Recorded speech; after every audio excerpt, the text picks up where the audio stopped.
Hello friend, welcome back to study wire YouTube channel. और इस lecture में यार हम प्रैक्टिस सेट डिस्कस कर रहे हैं, या हम ये बोल सकते हैं प्रीवियस ईयर पेपर जो 30 अगस्त 2018 का होगा। और ये साइंस का जो पेपर है यार, इसमें टोटल जो 20 क्वेश्चन आए थे हम उन 20 क्वेश्चन को डिस्कस करने वाले हैं।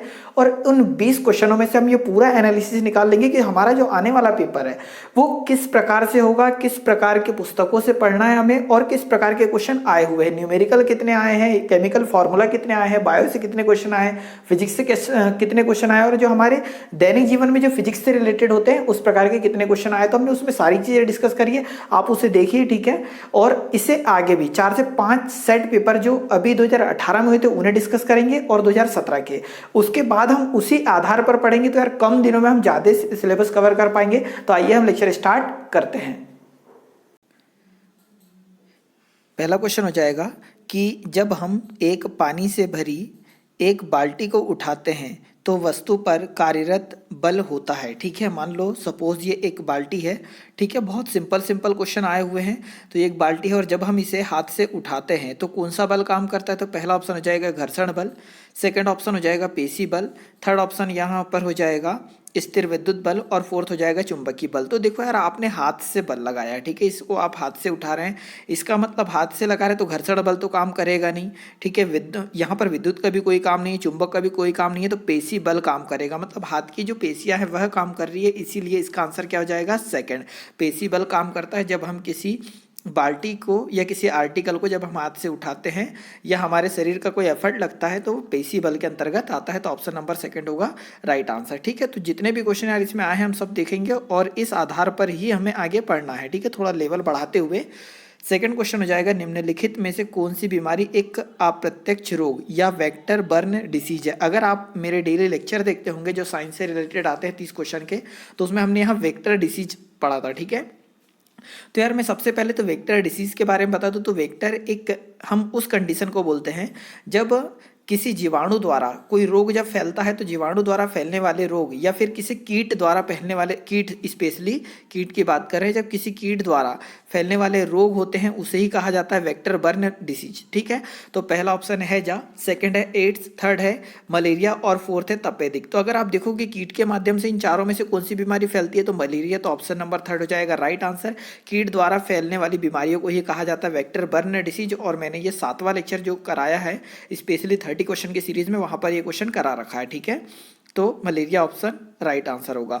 अगला क्वेश्चन, क्वेश्चन नंबर थर्ड हो जाएगा कि निम्नलिखित में से किन संरचनाओं के पास अगली पीढ़ी के लिए जानकारियां होती है। ठीक है, तो देखो यार, अगर हम अगली पीढ़ी की बात करें तो माता पिता से बच्चों में किस माध्यम से माता पिता के गुण बच्चों में जाते हैं। तो पहला ऑप्शन है डीएनए, सेकंड है आरएनए, थर्ड ऑप्शन है प्रोटीन, और फोर्थ ऑप्शन है नाभिक। ठीक है, तो ऑप्शन नंबर फर्स्ट होगा राइट आंसर। ये क्वेश्चन भी मैंने करवा रखा है कि डीएनए के माध्यम से माता पिता के जो लक्षण होते हैं वो बच्चों में ट्रांसफर हो जाते हैं। ठीक है, मतलब जो भी अनुवांशिक लक्षण है तो वो डीएनए के माध्यम से ही जाएंगे। तो ऑप्शन नंबर फर्स्ट होगा यहाँ पर राइट आंसर। और डीएनए का फुल फॉर्म आपको पता ही है, डीऑक्सी राइबो न्यूक्लियर एसिड, और आरएनए का फुल फॉर्म क्या हो जाएगा, राइबो न्यूक्लियर एसिड। ठीक है, अगला देखते हैं, क्वेश्चन नंबर फोर्थ हो जाएगा यार यहाँ पर कि मजबूत और गैर लचीले ऊतक। ठीक है, तो मजबूत और गैर लचीली, स्पेशली इस चीज पर नोटिस करिए, गैर लचीली संयोजी ऊतक खालिस्तान है। तो यार गैर लचीली है मतलब जिसमें लचीलापन नहीं है।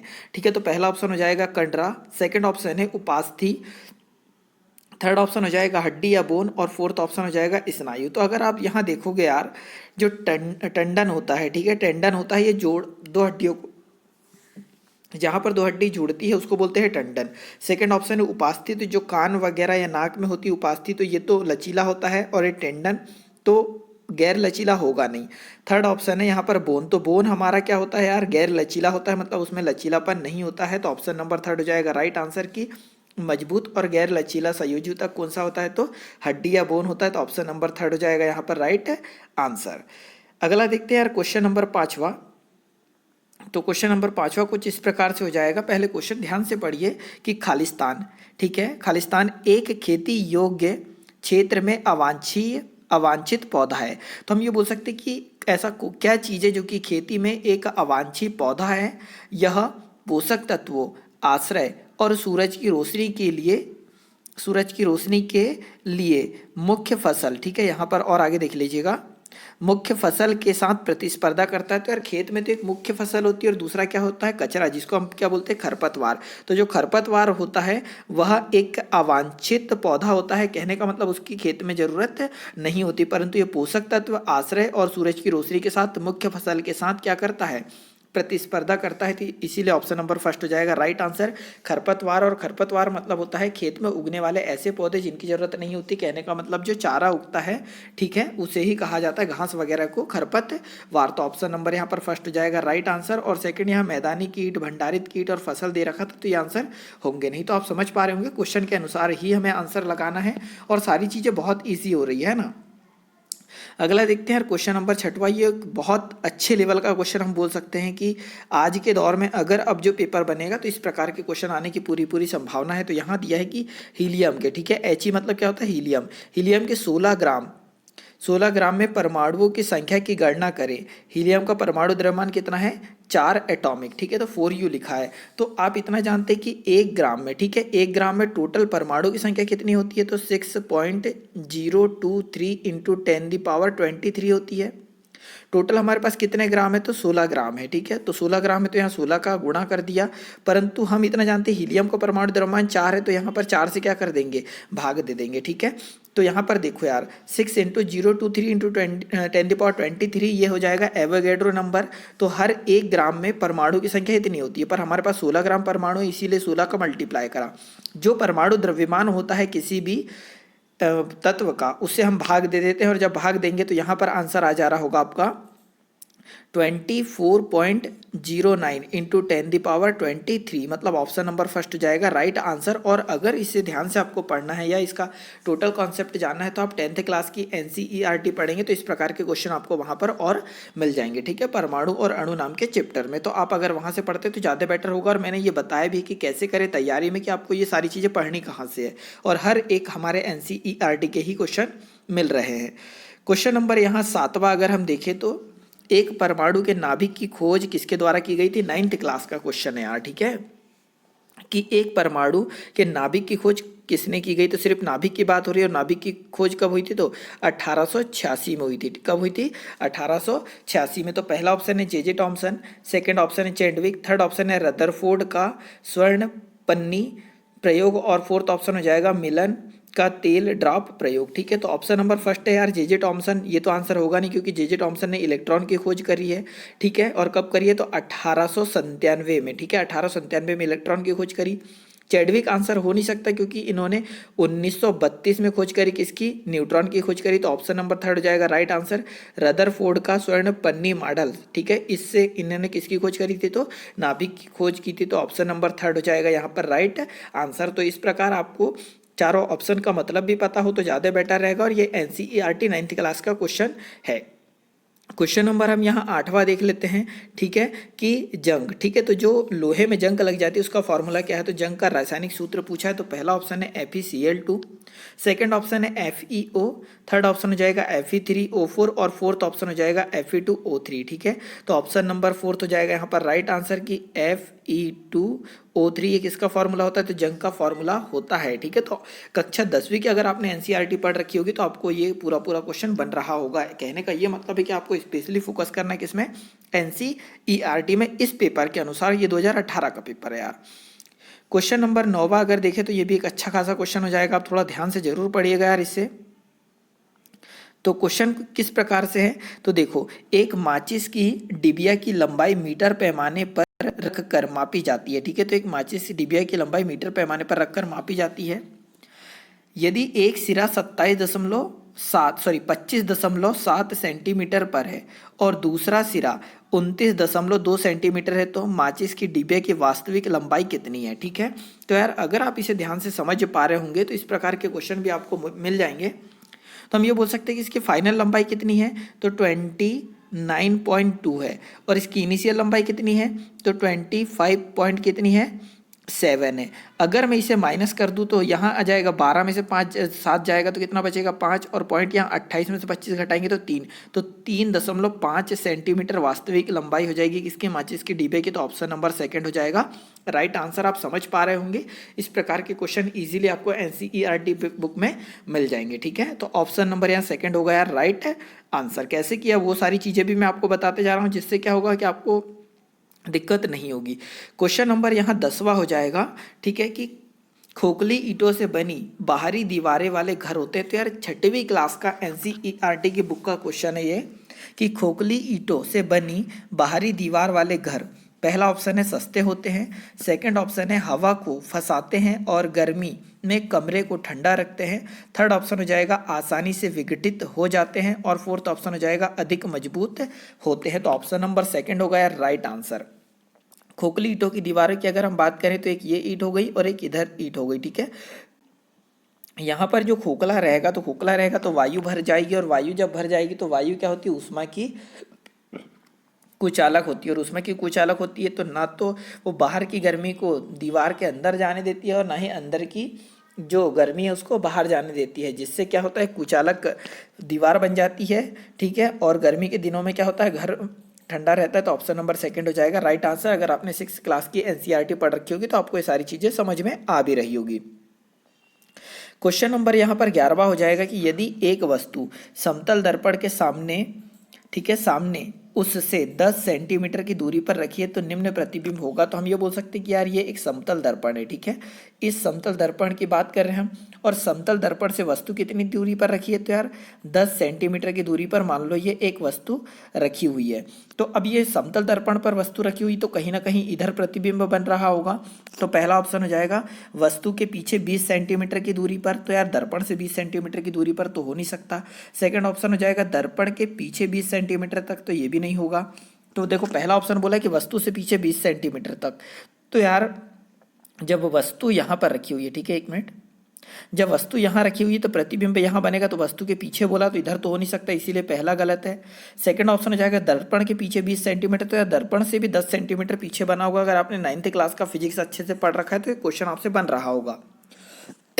थर्ड ऑप्शन यहाँ पर है वस्तु के पीछे 10 सेंटीमीटर, तो वस्तु के पीछे तो बन ही नहीं सकता, तो ये भी आंसर नहीं है। और दर्पण के पीछे 10 सेंटीमीटर, तो ऑप्शन नंबर डी हो जाएगा राइट आंसर। 10 सेंटीमीटर अगर दर्पण के सामने वस्तु रखी हुई है तो प्रतिबिंब के पीछे 10 सेंटीमीटर की दूरी पर ये प्रतिबिंब बनेगा, तो ऑप्शन नंबर डी हो जाएगा यार यहाँ पर राइट आंसर। ठीक है, तो अभी भी क्या करिए यार, कि जिन लोगों ने एनसीईआरटी नहीं पढ़ रखी तो उससे पढ़ लीजिए, या तो आपसे अगर नहीं हो पा रहा है तो मैं आपकी कंप्लीट करा देता हूँ। तो आप वैसे कमेंट बॉक्स में बता देना, तो हम एनसीईआरटी भी कंप्लीट कर सकते हैं, कोई नहीं है। ठीक है, क्योंकि यहाँ जितने भी क्वेश्चन है मैक्सिमम एनसीईआरटी बेस ही है। क्वेश्चन नंबर 12वां यहाँ पर हो जाएगा कि खमीर का प्रयोग। ठीक है, खमीर की बात हो रही है, मतलब 9th क्लास की बात हो रही है यार यहाँ पर। ठीक है, और 9th क्लास का बायो की बात हो रही है। तो क्वेश्चन नंबर कौन सा है हमारा, क्वेश्चन नंबर 12वां हो जाएगा यार, कि खमीर का प्रयोग एल्कोहल और वाइन के व्यावसायिक उत्पादन में किया जाता है। ठीक है, तो ये बोल रहा है जो खमीर है उसका प्रयोग एल्कोहल और वाइन के व्यावसायिक उत्पादन में किया जाता है।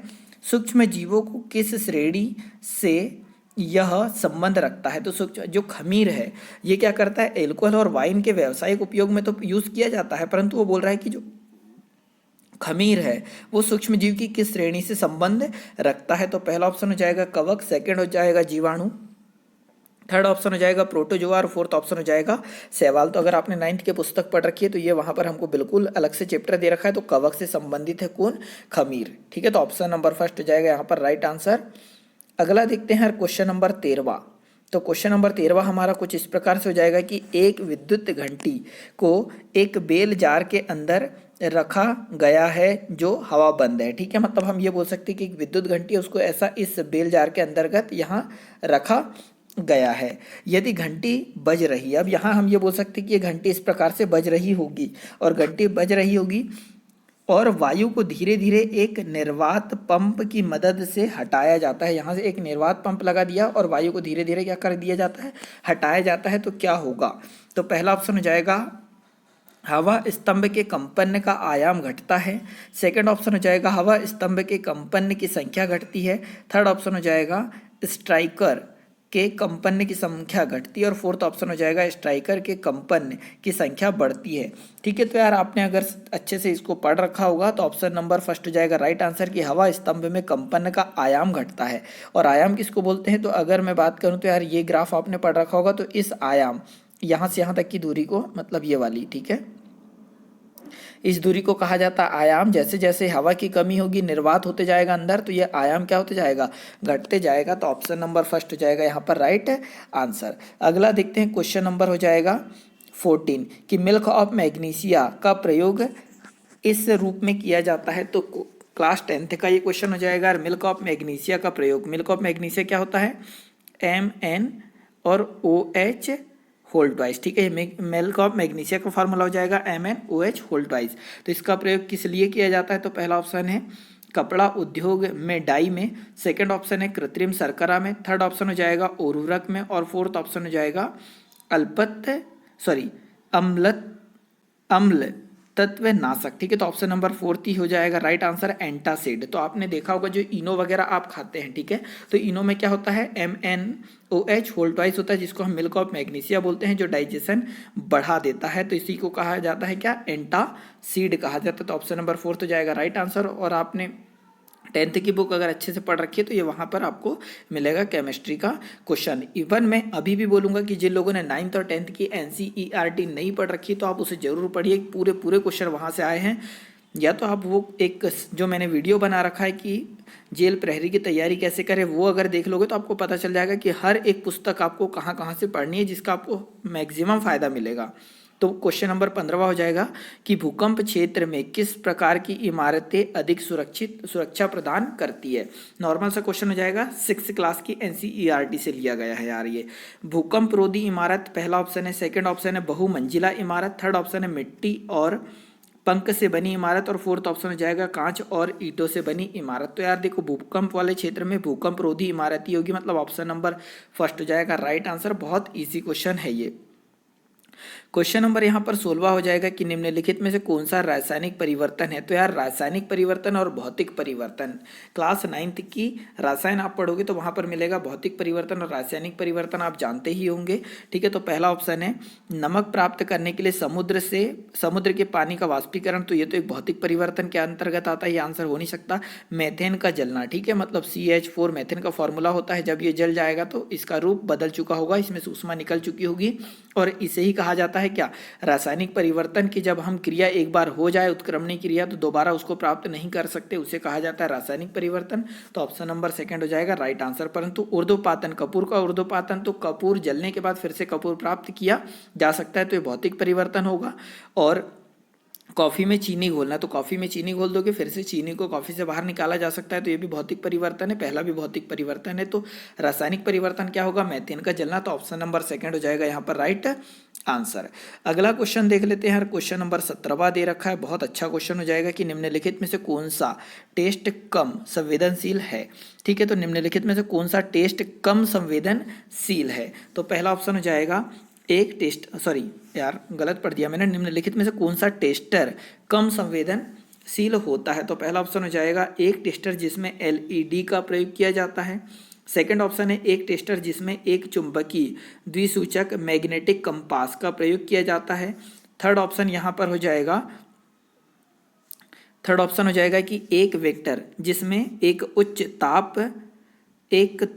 वाट ताप तंतु या हीटिंग फिलामेंट का प्रयोग किया जाता है, और फोर्थ ऑप्शन हो जाएगा एक टेस्टर जिसमें कम वाट के बल्ब का प्रयोग किया जाता है। तो ये 11th का, मतलब ये एक मात्र क्वेश्चन है जो कि 11th की बुक से लिया गया है। तो ऑप्शन नंबर सी यहाँ पर हो जाएगा राइट आंसर कि निम्नलिखित में से कौन सा टेस्टर कम संवेदनशील है। तो ऑप्शन नंबर सी होगा राइट आंसर कि एक टेस्टर जिसमें उच्च तापन तंतु हीटिंग फिलामेंट का प्रयोग किया गया है। तो यार ये 11th क्लास की पुस्तक का तो एकमात्र पूरे 20 क्वेश्चन में से एकमात्र ऐसा क्वेश्चन है जो कि 6 to 10th की NCERT से बाहर का है। ठीक है, तो ऑप्शन नंबर यहाँ पर थर्ड हो जाएगा राइट आंसर। अगला क्वेश्चन देखते हैं, क्वेश्चन नंबर 18 कि निम्नलिखित में से किसका वजन सबसे अधिक होगा। परमाणु द्रव्यमान दे रखे हैं। तो यार ये 4 ऑप्शन दे, सॉरी यहाँ पर 4 ऑप्शन दे रखे हैं, तो किसका वजन सबसे अधिक होगा ये पूछा है। तो ये क्लास 10th में अगर आप जब पढ़ोगे मोल, ठीक है, परमाणु द्रव्यमान, परमाणु भार, ठीक है, परमाणु क्रमांक, ये सारी चीजें तो वहां पर आपको देखने को मिलेगी क्लास 10th की NCERT। तो उसने पूछा है कि निम्नलिखित में से किसका वजन सबसे अधिक है। तो यहाँ पर क्या करा है इसने, परमाणु द्रव्यमान दे रखे हैं। एक छोटा सा कॉमन सेंस चलाएंगे तो देखो ये हमें सिल्वर दे रखा है Ag, सेकंड दे रखा है कार्बन, ठीक है, थर्ड ऑप्शन दे, यहाँ थर्ड दे रखा है ऑक्सीजन और फोर्थ दे रखा है नाइट्रोजन। परमाणु द्रव्यमान की बात करें तो इनमें सबसे अधिक परमाणु क्रमांक किसका है, तो सिल्वर का है। तो Ag का हो जाएगा कितना, समथिंग यार 47 है, ठीक है, एग्जैक्ट मुझे याद नहीं आ रहा पर समथिंग 47 है, ठीक है, किसका, सिल्वर का। जिसका परमाणु द्रव्यमान अधिक होगा और उसके एटॉमिक नंबर, देखो यहाँ ये परमाणु क्रमांक है कितना, 47, और परमाणु द्रव्यमान समथिंग दे रखा है यहाँ पर 108 U दे रखा है ना। तो जितने ज्यादा इसके परमाणु होंगे उतना अधिक द्रव्यमान होगा, इसीलिए ऑप्शन नंबर सी हो जाएगा यहाँ पर राइट आंसर के रजत के 10⁻³ परमाणु का परमाणु द्रव्यमान सबसे अधिक होगा। तो ऑप्शन नंबर सी हो जाएगा यहाँ पर राइट आंसर। एक कॉमन सेंस का क्वेश्चन था, ठीक है। अगला क्वेश्चन हो जाएगा क्वेश्चन नंबर 19वां। अच्छी खासी थ्योरी दे रखी है, तो थ्योरी किस प्रकार से है यार, ये क्वेश्चन भी हम ये बोल सकते हैं कि 11th की पुस्तक का लिया गया है। तो पहले क्वेश्चन पढ़ लेते हैं पूरा, कि बर्फ के गलनांक को निर्धारित करने के लिए एक थर्मामीटर को बर्फ के आधे भरे हुए एक बीकर में डाल दिया जाता है और कमरे के तापमान पर रख दिया जाता है। किस थर्मामीटर रीडिंग को, ठीक है, किस थर्मामीटर रीडिंग को बर्फ के गलनांक के रूप में लिख लेना चाहिए। तो पहला ऑप्शन हो जाएगा तापमान जब ली गई पूरी बर्फ पिघल जाती है और पानी शेष रह जाता है। सेकंड ऑप्शन है तापमान जब बर्फ पिघलना शुरू करती है। थर्ड ऑप्शन यहाँ हो जाएगा कि जब एक विशेष तापमान पर थर्मामीटर में पारद का स्तर स्थिर हो जाता है। यार तो अगर आपने अच्छे से फिजिक्स पढ़ रखी है तो सी ही होगा राइट आंसर। कि अगर हमें कमरे का ताप अच्छे से नोट करना है तो हम ये बोल सकते हैं कि जब थर्मामीटर का तापमान स्थिर हो जाता है तब हमें नोट कर लेना चाहिए। तो ऑप्शन नंबर सी यहाँ पर हो जाएगा राइट आंसर, ठीक है। अगला क्वेश्चन नंबर 20 होगा, जो कि लास्ट क्वेश्चन होगा क्योंकि टोटल 20 क्वेश्चन ही आते हैं हमारे पेपर में। तो क्वेश्चन नंबर 20वां है कि भोजन तैयार करने के लिए हरे पौधे निम्नलिखित में से किसका प्रयोग करते हैं। तो यार ये क्वेश्चन तो मैंने कम से कम जो अपनी प्रैक्टिस सेट की सीरीज चल रही है उसमें कम से कम 5 बार करवा दिया है कि एक भोजन तैयार करने के लिए पेड़ को क्या क्या आवश्यकता होती है। तो अगर मैं एक पेड़ की बात करूँ तो पेड़ को सबसे पहले वायुमंडल से CO2 की ज़रूरत होती है, नीचे से जमीन से लेता है वो H2O मतलब पानी, ठीक है, और इधर से लेता है सूर्य प्रकाश। 3 चीज़ें तो हमें पता है। तो यार अगर मैं सेकंड ऑप्शन देखूँ तो कार्बन डाइऑक्साइड भी है, पानी भी है, खनिजों की मतलब जमीन से खनिजों को भी लेगा और सूर्य प्रकाश भी लेगा। तो ऑप्शन नंबर सेकंड ही होगा यहाँ पर राइट आंसर। तो यार हमने टोटल 20 क्वेश्चन यहाँ पर डिस्कस करे और 20 क्वेश्चन से हम तर्क लगा सकते हैं कि जितने भी क्वेश्चन हैं वो 6 to 10th NCERT बेस से ही मैक्सिमम क्वेश्चन लिए गए हैं। तो आप अभी भी जिन लोगों ने 9th 10th या 6 to 10th तक NCERT नहीं पढ़ी तो वहाँ से पढ़िए। अभी हम जितने भी इसके 4 से 5 सेट पेपर 2018 में हुए उन्हें भी कवर करा देते हैं और 2017 में भी जो जेल प्रहरी का एग्जाम हुआ है वहाँ के करा देते हैं। तो इस बेस पे ही आपको पढ़ाई करनी है और मैं जो टेस्ट सीरीज चला रहा हूँ आप उससे भी अगर डेली कंटिन्यू करते हैं तो मैं ये दावे के साथ बोल सकता हूँ कि हर एक क्वेश्चन आपसे बिल्कुल बनने लगेगा। तो वीडियो कैसा लगा आप ये भी बताइए, ठीक है, और जो भी आपका सजेशन हो वो भी जरूर दीजिए। तो वीडियो देखने के लिए बहुत बहुत धन्यवाद। जय हिंद, जय भारत।